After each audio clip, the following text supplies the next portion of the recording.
expects it to bring in $1.6 million of revenue. There's nothing like a movie about the Walking Dead that really brings the community together. Visitors not only got a front row seat to some great entertainment, closed down the I-10 between State Route 83 to State Route 90. If there are any doubts about Gifford's ability to return and lead, residents say they've all been discredited. Which classes to take here so they can work on a U of A bachelor's. That's where they can learn more about surgeries on the brain and the spine. Volunteers are also blocking off what's called social trails, like this one here. They not only found a DUI suspect, but they found the suspect's children in the vehicle. Looks like people's complaints of noise pollution caused by warplanes has finally gotten the attention of the Air Force. One by one, choppers load up with water and travel into the Aliso Springs area. The smoke continues to lift from the canyon as the Murphy Fire crawls closer to a nearby community. Come on.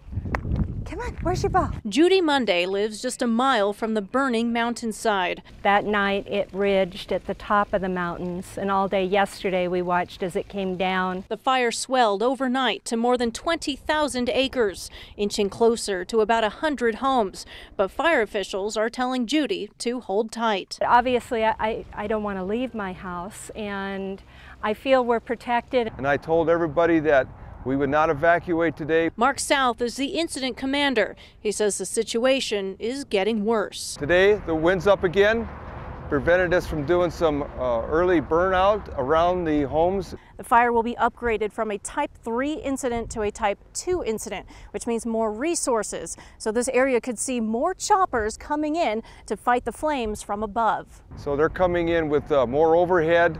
And really what we're really struggling with is the logistical support, so they have that. I've got a bag packed and ready to go. Judy has prepared for evacuation orders should the situation in her backyard get dangerous. She says she's thankful for the firefighters' presence. Fire trucks, fire personnel, there are so many boots on the ground right now. Today, this has become a priority, and they are protecting our homes. Carissa Planup, Fox 11 News. The Araujo family is waiting for the Gormans. About a year ago, Alicia's son, Alexis, died from a choking accident. The toddler's organs were used to save 3 other children. His heart went to 3-year-old Penny Gorman.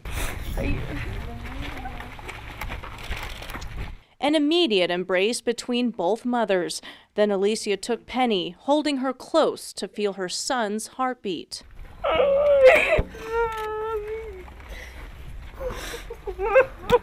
We got a call from the doctor that said we have an offer. Jenna Gorman remembers the relief she felt after learning a donor in Tucson would save Penny from heart failure. There was also sorrow. They've given so much, and they just continue to give, and I've been marked by that.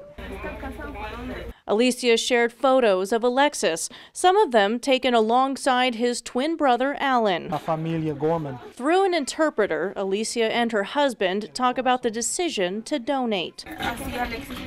Now Alexis can live in other people. The little boy Alicia described as mischievous is somewhat present in Penny. I see that she's a little hyperactive, and I know that my son is involved. Penny's recent biopsy was negative. Great news for the Gormans and the Arajos. Their son, now a hero. I was proud of him when he was alive, but even more so now. Carissa Planup, Fox 11 News.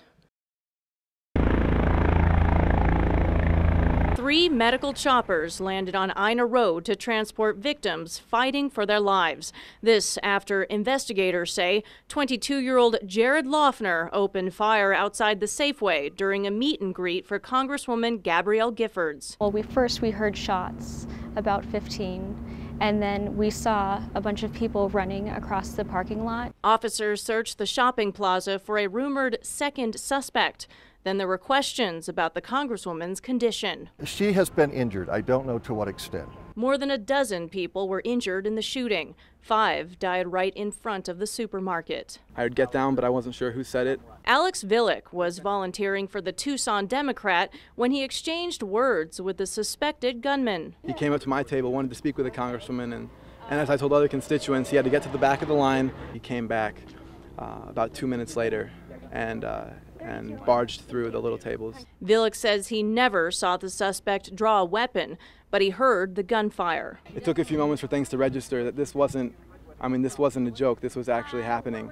And so I guess I just acted out of instinct. I took off running, I booked it for the bank. The Sheriff's Department is evaluating information gathered from witnesses to make sense of this crime. Carissa Planup, Fox 11 News.